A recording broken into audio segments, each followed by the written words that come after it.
प्राचीन काल में एक शक्तिशाली असुर गजासुर ने भगवान शिव को प्रसन्न करने के लिए घोर तपस्या की। उसकी तपस्या इतनी तीव्र थी कि स्वयं महादेव को भी उसका सम्मान करना पड़ा। जब शिवजी प्रकट हुए तो गजासुर ने वरदान मांगा कि वह भगवान राम के परम भक्त पवनपुत्र हनुमान से युद्ध कर सके। महादेव ने उसे यह वरदान दे दिया। वरदान पाते ही गजासुर के मन में अहंकार और प्रतिशोध की भावना जागृत हो गई। वह जानता था कि हनुमान को सीधे युद्ध में हराना असंभव है, इसलिए उसने एक कुटिल चाल चली। वह जानता था कि भगवान हनुमान अपने प्रभु श्री राम से बहुत प्रेम करते हैं। उसने एक मायावी रूप धारण किया और हनुमान के पास जाकर झूठी बात फैलाई कि भगवान शिव के पुत्र गजमुख गणेश श्री राम का अनादर करते हैं।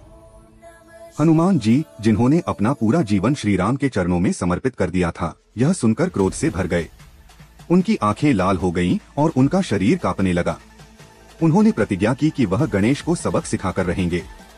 वहीं दूसरी ओर गजासुर ने गणेश जी के पास जाकर कहा कि हनुमान अपने बल के घमंड में उन्हें चुनौती दे रहे हैं।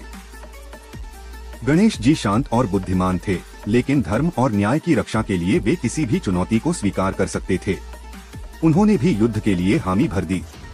दो महान योद्धा जो एक ही पिता महादेव के अंश थे, अब एक दूसरे के विरुद्ध खड़े थे। युद्ध का मैदान हिमालय की वादियों में सजा। जब हनुमान जी ने गरजते हुए अपने पंचमुखी रूप को धारण किया तो पूरा आकाश गूंज उठा। दूसरी ओर गजमुख गणेश ने भी अपने अमोघ अस्त्रों को धारण कर लिया। उनकी सूंड से निकलने वाली गर्जना ने हनुमान जी के बल का उत्तर दिया। युद्ध आरंभ हुआ।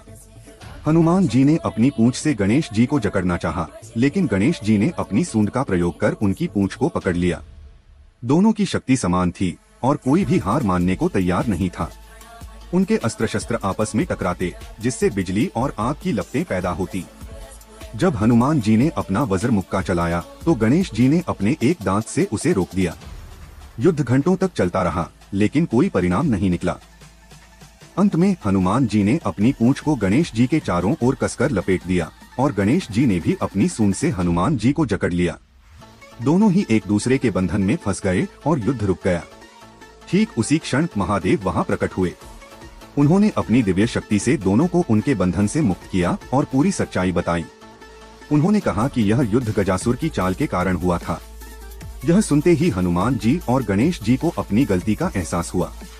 दोनों ने एक दूसरे को गले लगा लिया और अपने अपने कृत्य के लिए माफी मांगी। इसके बाद महादेव ने गजासुर को युद्ध के लिए ललकारा। गजासुर, जो अपने वरदान के कारण अहंकार में था, महादेव से युद्ध करने को तैयार हो गया, लेकिन वह भूल गया था कि महादेव ने ही उसे वरदान दिया था। महादेव ने अपने त्रिशूल से उसका अंत कर दिया और इस तरह दो महान शक्तियों को एक दूसरे के विरुद्ध करने वाली इस कहानी का दुखद अंत हुआ। यह कथा हमें सिखाती है कि किसी भी बात पर विश्वास करने से पहले उसकी सच्चाई जाननी चाहिए, क्योंकि झूठ और गलतफहमी बड़े से बड़े रिश्तों में भी दरार पैदा कर सकती है।